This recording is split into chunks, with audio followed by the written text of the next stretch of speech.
Welcome to Nandu பாப்பா kitchen. இன்றைக்கி நம்ம கொத்தவரங்காய் வச்சு சூப்பராக ஒரு குழம்பு ரெசிபி தாங்க பார்க்க போகிறோம். வீடியோக்குள்ளே போகிறதுக்கு முன்னாடி நம்ம சேனல் நந்து பாப்பா கிச்சனை யாராவது சப்ஸ்கிரைப் பண்ணாமல் இருந்தீங்கன்னா சப்ஸ்கிரைப் பண்ணிவிட்டு பாருங்கள்.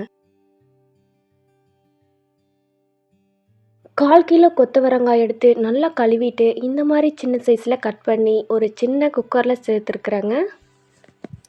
சேர்த்துட்டு 1 ஸ்பூன் கல்லுப்பு சேர்த்துருக்குறேன். டேபிள் ஸ்பூனில் 1 ஸ்பூன் சேர்த்துருக்குறேன். கல்லுப்பு சேர்த்ததுக்கப்புறமா தேவையான அளவு தண்ணி விட்டுக்கலாம். விட்டுட்டு மூடி போட்டு மூடி வச்சு 4 விசில் வர மாதிரி பார்த்துக்கோங்க. 4 விசில் வந்ததுக்கப்புறமா இந்த மாதிரி அதனுடைய தண்ணியெல்லாம் வடிச்சிட்டு இந்த அளவு வெந்திருக்கணும். இப்போ இந்த காயை ஒரு ஓரமாக எடுத்து வச்சிடலாங்க. அதுக்கப்புறமா ஒரு 4 துண்டு தேங்காய் எடுத்துருக்கிறேன். தேங்காவை சின்ன சின்னதாக கட் பண்ணி சின்ன மிக்ஸி ஜாரில் சேர்த்துட்டு 3-4 பல் பூண்டு சேர்த்துருக்குறேன். இதெல்லாம் அரைச்சிட்டு நல்லா ஒரு ஓரமாக வச்சிடலாம்.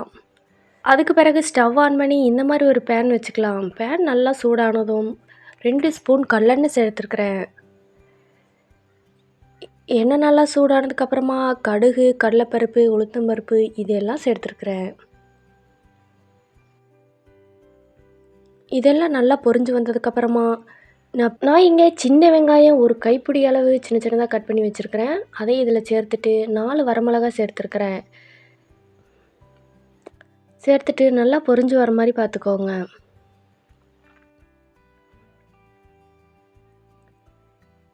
இது ஓரளவு நல்லா பொரிஞ்சு வந்ததுக்கப்புறமா நான் இங்கே 2 தக்காளி மிக்ஸி ஜாரில் சேர்த்துட்டு நல்லா மைய அரைச்சி வச்சுருக்கிறேன். அந்த தக்காளி அரைச்ச விழுதை இப்போ இதில் சேர்த்துக்கலாம். சேர்த்துட்டு தக்காளியோட பச்சை வாசனை போகிற அளவுக்கு நல்லா வதக்கி விடுங்க. அந்த எண்ணெயிலேயே நல்லா வதங்கி வரட்டும். அதுக்கு பிறகு 1 ஸ்பூன் மஞ்சள் தூள் சேர்த்துக்கலாம். மஞ்சள் தூள் சேர்த்ததுக்கு பிறகு 1 ஸ்பூன் தனி மிளகாய் தூள் சேர்த்துக்கலாம். அதுக்கு பிறகு 2 ஸ்பூன் மல்லித்தூள் சேர்த்துக்கலாம். நான் வீட்டில் அரைச்ச மல்லித்தூள் தாங்க சேர்த்துருக்குறேன். மல்லித்தூள் சேர்த்ததுக்கப்புறமா அந்த மசாலாவோட பச்சை வாசனையெல்லாம் போகிற அளவுக்கு நல்லா வதக்கி விடுங்க.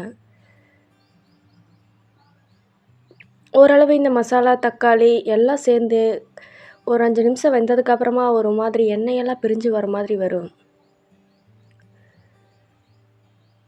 அப்புறமா இந்த கொத்தவரங்காய்க்கு தேவையான அளவு உப்பு சேர்த்துக்கலாம். நான் 1 டீஸ்பூன் சேர்த்துருக்குறேன். உப்பு சேர்த்து நல்லா கலக்கி விடுங்க. அதுக்கு பிறகு நம்ம தேங்காய், பூண்டு எல்லாம் அரைச்சி வச்சோம்ல, அந்த தேங்காய் விழுதை இப்போ சேர்த்துக்கலாம். சேர்த்துட்டு நல்லா கலக்கி விட்டுட்டு உங்களுக்கு குழம்பு எந்த அளவு கிரேவியாக வேணுமோ அந்தளவு தண்ணி நீங்கள் இப்போவே சேர்த்துக்கணும். சேர்த்துட்டு ஒரு 10 நிமிஷத்துலேயே இந்த மாதிரி கொதி வரும்.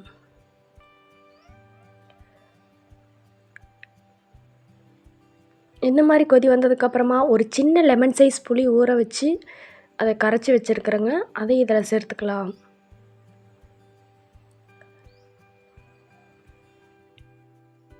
புளி கரைசல் சேர்த்ததுக்கப்புறமா ஒரு 10 நிமிஷம் மூடி போட்டு மூடி வச்சுருங்க.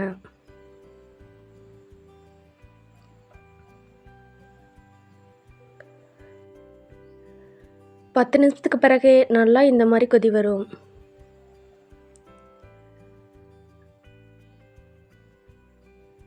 இந்த ஸ்டேஜில் நீங்கள் வேக வச்ச காயை இதில் சேர்த்துக்கலாம். சேர்த்துட்டு காய் அந்த மசாலா எல்லாம் மிக்ஸ் ஆகிற மாதிரி நல்லா கிளறி விட்டுட்டு அதையும் மூடி போட்டு மூடி ஒரு 10 நிமிஷம் நல்லா காயோட மிக்ஸ் ஆகிற மாதிரி பார்த்துக்கோங்க.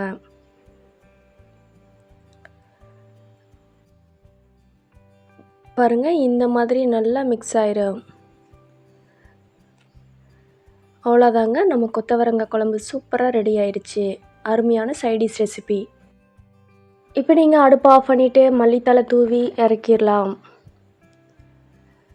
நம்ம சூப்பராக கொத்தவரங்காய் குழம்பு ரெடி ஆயிடுச்சுங்க. கொத்தவரங்காய் பிடிக்காதவங்க கூட இப்படி செஞ்சு கொடுத்தீங்கன்னா ரொம்ப அருமையாக சாப்பிடுவாங்க.